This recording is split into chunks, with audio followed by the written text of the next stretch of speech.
Hey guys, I just wanted to add that I've decided after thinking and that even if it's like good stuff, I'm gonna try to stop using names for a while and see how it works.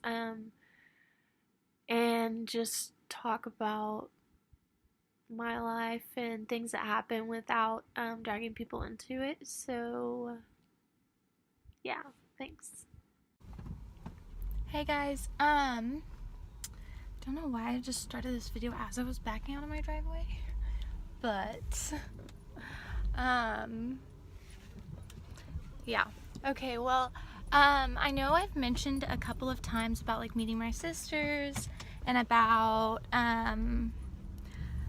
just, like, here and there touching on, like, things about my, like, where I come from, but I just, like, I wanted to,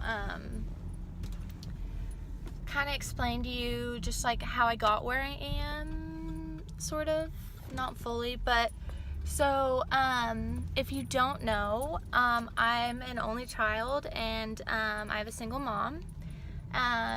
Been that way since forever. Well, to rewind, my mom and dad were never married, and my mom always described my dad as like an addict, a not really good guy, and she really noticed that, especially like when I was around 1 to 2, and so she decided like that they weren't gonna be part of my life, I guess. And on that side, my dad had a wife with 2 kids, and then another wife with another daughter, and then me. Oh, it's bright. And well, this is just not working. Okay, well, anyways, I'm just gonna squint this whole time. But so I technically have 3 half siblings, 2 sisters and a brother. Their names are Chandler and Parker have one mom, and then Hannah has another. And I didn't really like get a whole spiel on where does the word spiel come from? But I didn't really get a whole lot about them growing up. This sucks because I'm gonna be driving this direction for like a while. Whatever. But anyways, so I knew I technically had siblings out there, but I'm like an only child, with like my mom and everything. And okay, that was really cute. The video got interrupted because my grandpa called me, and I had asked him like which shoes I should wear, and he called me and was like, I forgot to check, which shoes did you end up wearing? It was just cute. But anyways, so when I was like my childhood, like my first couple years, like till I was 3, I lived with my mom, and we lived in like the pool house of her parents' house, which like that sounds like a really like nice like big house. It wasn't. But anyways, and it's funny that that street that I was like born and like I wouldn't say grew up on, but like lived my first few years of life was called Pepperdine, and that's the college I ended up going to for a couple months. But oh, this is so much better.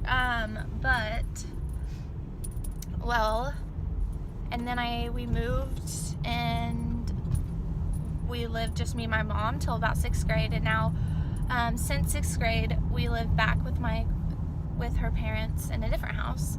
But anyways, I was raised as an only child, like, which I'm like, I guess that's why I'm really bad at like sharing and doing group things, because I always did it by myself. And my mom didn't really date through my childhood, so I was never really exposed to couples or anything. And oh, we're about to turn into the sun again. Oh, okay. And anyways, I feel like I'm just babbling, but I'll get to my point. The sun is just draining it out. But okay, the video is just gonna look weird at this angle. But so again, all I'd known about my dad was that he was an addict, and I didn't really learn about any of the positive things. I didn't really know if there were positive things about him. And so my freshman year, I went on my first mission trip to Trinidad with K-Life, which, if you don't know what that is, it's kind of like associated with Kanakuk Camps. It's like a youth ministries, and honestly, it changed my life, like starting mission trips, and it's like that's what's leading me on this big trip I'm planning, which if I haven't talked about it, I will.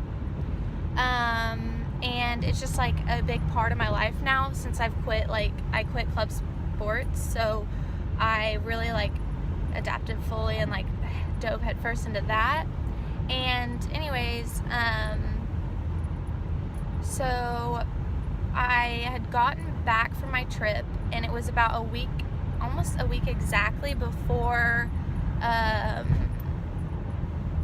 think it was a week exactly before Father's Day. And I remember we were in the car. I think we were driving home from maybe a sports game. No, it was the summer. So I think we were driving home from the lake, because I have a lake house at Tinkiller. And anyways, we were driving home from the lake, and I remember we were like in the middle of nowhere, and my mom just goes like, I need to tell you something. I don't know how you're gonna react, and I needed to wait for you to be back from your mission trip so you were in a stable place. But and rewinding a little bit, sorry about that random interruption, but so to get my passport, you have to have both parents like sign, and we didn't really want to reach out to my dad because we didn't want to like cause anything, because I honestly thought it was just like a messy thing and he would like cause all this problems, so I didn't know. I didn't even know if he cared about me. I had no idea. But I've just seen a picture of him, and I knew he was 6'3", so I got my height from that side of the family over my side. And so we had to petition, and it ended up like my passport came in, and I had no idea how. But so back to when my mom was talking to me, she goes, remember how we were filing to petition for your passport? And I was like, yes. And she was like, you know how it came in? And I was like, yeah. She was like, well, the reason that it came in is because they found his death certificate, which means that your dad died. Or she always says biological father, and that's, which for me, like, I'm almost like now wanting to start saying like dad and stuff, but I'll talk about that later. But, so it ended up that at the time, he had died actually like 2 or 3 months earlier. And he was stabbed, and they didn't know if it was self-inflicted or not, but my mom did tell me that he was in renal failure, which I think comes from alcohol, just like drinking a lot and stuff. And so I was kind of like in shock, like I was just honestly like jaw dropped, because how, like, it's kind of like hearing about some like random like relative you don't know at all that died, like, but it should mean a lot to me because he was my dad, but I like couldn't cry about it. And if you know me, I cry. Like, I used to never cry, but I cry now a lot, like random times. But anyways, I was just so shocked, and I had connected with one of the kids on my mission trip, and we would like call each other like brother and sister, like jokingly, and because we were like the 2 youngest there, and I texted him and was like, Jackson, remember how you said like if I need anything? He was like, yeah. And I was like, so I just learned my dad died, and I don't really know what to do about it. And I still just like, it's so hard to think about the fact that like I don't ever get to meet him. I don't, like, can you imagine like every day that you have a conversation with your dad? Like, I don't get that ever. I don't ever get to talk to my dad, and I don't have a stepdad or like fill in. I have an amazing grandpa, but he's still not my dad. And so I didn't get to do the daddy-daughter stuff growing up.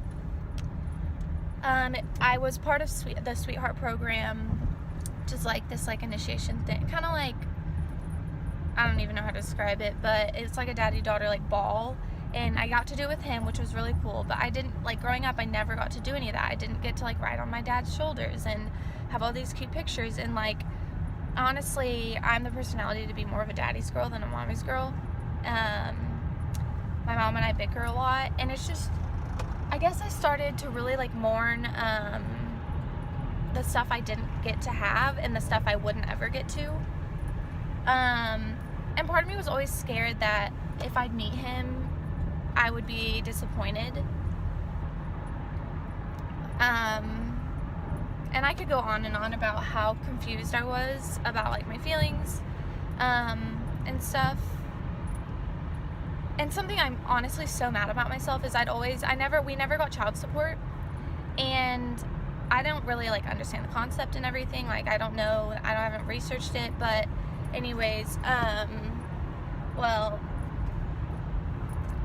I was like, I'm gonna sue my dad when I turn 18, and then I'm gonna get money. That was like the only thing I thought about him. And then when this happened, part of me was like, oh, I can't sue him. But then part of me was like, why the heck am I wanting to sue my dad? And I'm just like really disappointed in myself. But fasting forward, the next fall, my sophomore year, there was a kid, and most of you watching this are probably like know him. Will Harris passed away, and I didn't know him at all. But it like hit me really hard because just months earlier I had learned about my dad dying, and I still hadn't cried about it. And so I was taking that really like emotionally, and we kind of had a whole week of school where we would meet with the counselors. We didn't really have homework. We'd have therapy dogs. So I like went in and I started seeing the therapist that they brought in. And I have this weird thing where like growing up, I like went to therapy at the age when you have like Flat Stanley, like first grade. I just remember that because I took my Flat Stanley with me. But I like wouldn't go because part of me's like, and I've never thought this, but if you like were to walk in and say something insane, like, oh, I want to blow up, or like, I don't know, something like crazy, like they're obviously like their job, unless you're going to harm others or whatever, or yourself, they are supposed to say something, but like other than that, their job is literally not to judge you. But you can't stop yourself from having like these inside, like, oh my gosh, like in your head. And so I was just so like, I always felt like I just had to tell them what they needed to hear. And so I just stopped going. I would literally like lock myself in the car when we got there so my mom would take my appointment. And so I hadn't gone to therapy since first grade, until sophomore year. And I just kind of started talking to her.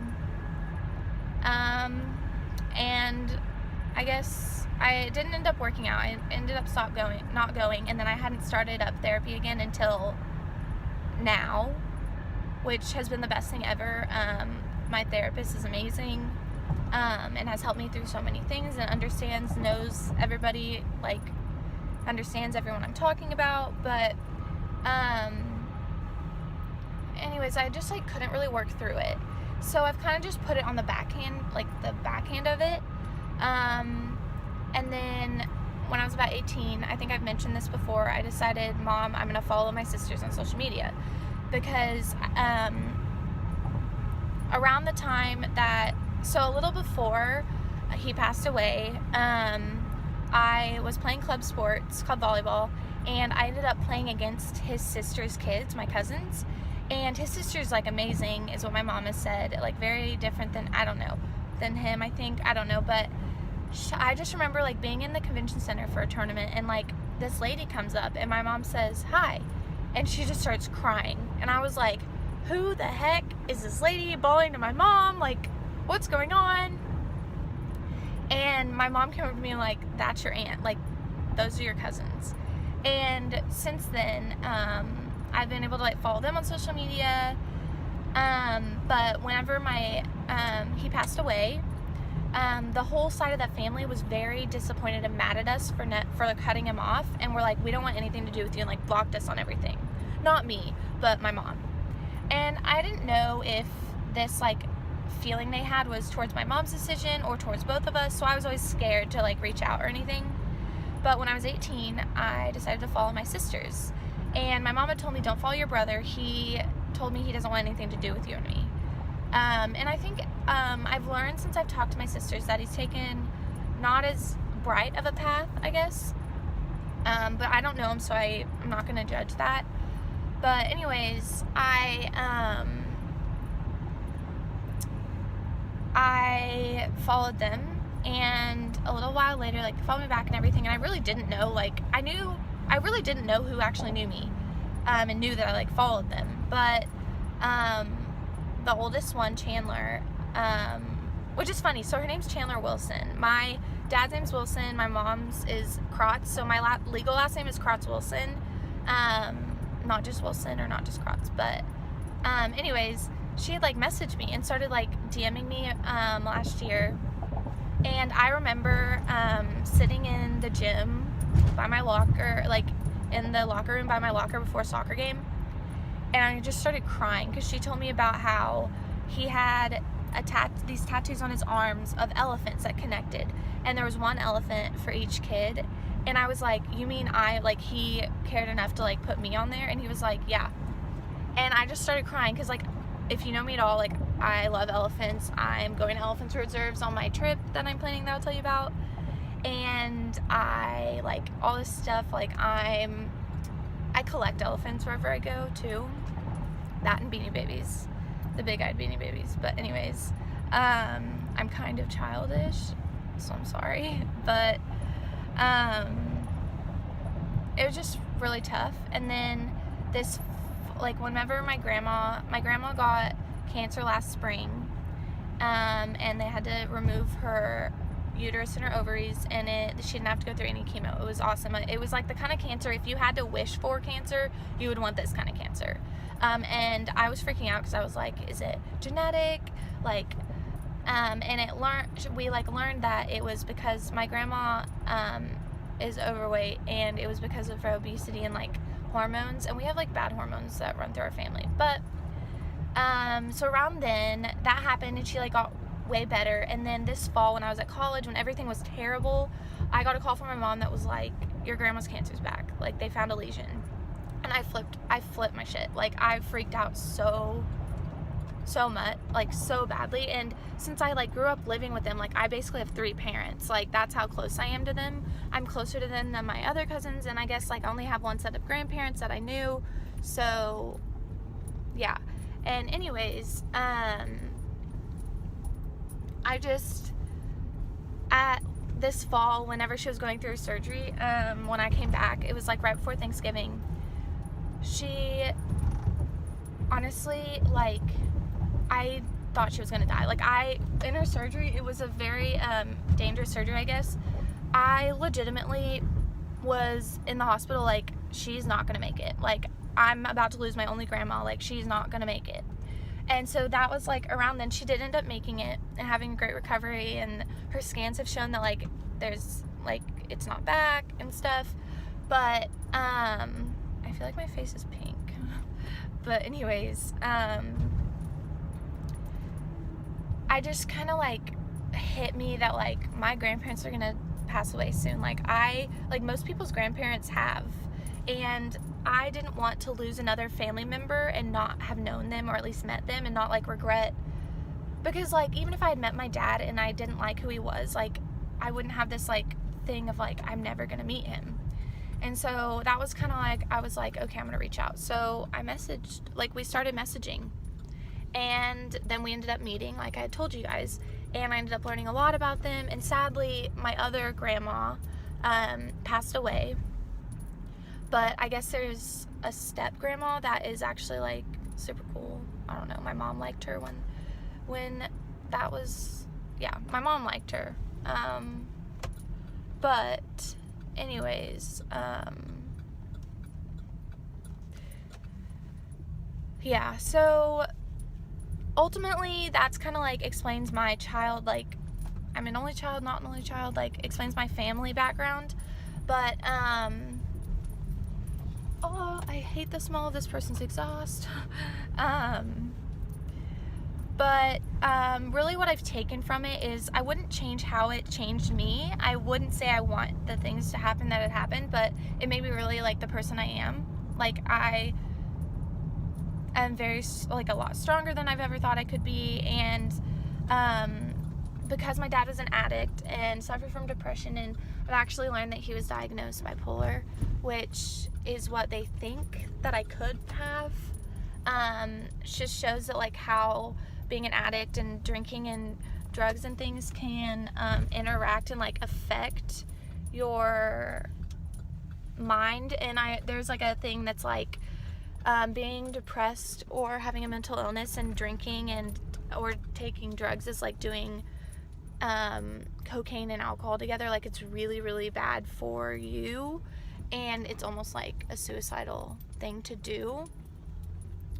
So I decided then that I was going not to drink till I was of age, and even if then, maybe I wouldn't drink then either. And I still haven't, and I'm really proud of that. And I've become less judgmental about it and more supportive of other people, and it's their decision, not mine, you know? So, and because I saw how hard it was for my mom to raise me without being married, that's kind of why, more than spiritually, I decided to wait till I'm married. And that saying that I've told you guys about, that was like, why buy the cow if you get milk for free? But anyways, sorry, I'm in like a super crowded parking lot at the state tournament. But I don't know, yeah, that's kind of like why I am a lot of things about me. I guess if you didn't understand certain things about me, that should explain a lot. But now I get to start to meet my family, and I actually learned when I was with my siblings, or my sisters, that I actually learned that I'm maneuvering through here. I actually learned that the whole family, actually, like my cousins and everyone, know who I am. I didn't think they knew. Like, I think I have like, there are like 6 siblings that my dad, like him, and he was one of 6, so I knew of 2 of them, Scott and Lori, but I didn't know of the rest. But anyways, I'm gonna set this down so I can park real quick. But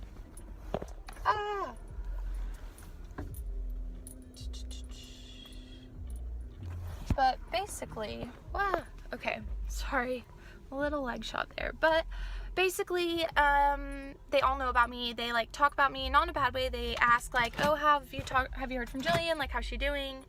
And so that's just like really inspiring, or like amazing for me to know that, I guess. I don't know. So that was the 20-30 minute clip of a little, big, medium glimpse of things that have made me who I am, I guess. So Charger Pride, we're gonna go win state. Kingfisher sucks. So bye.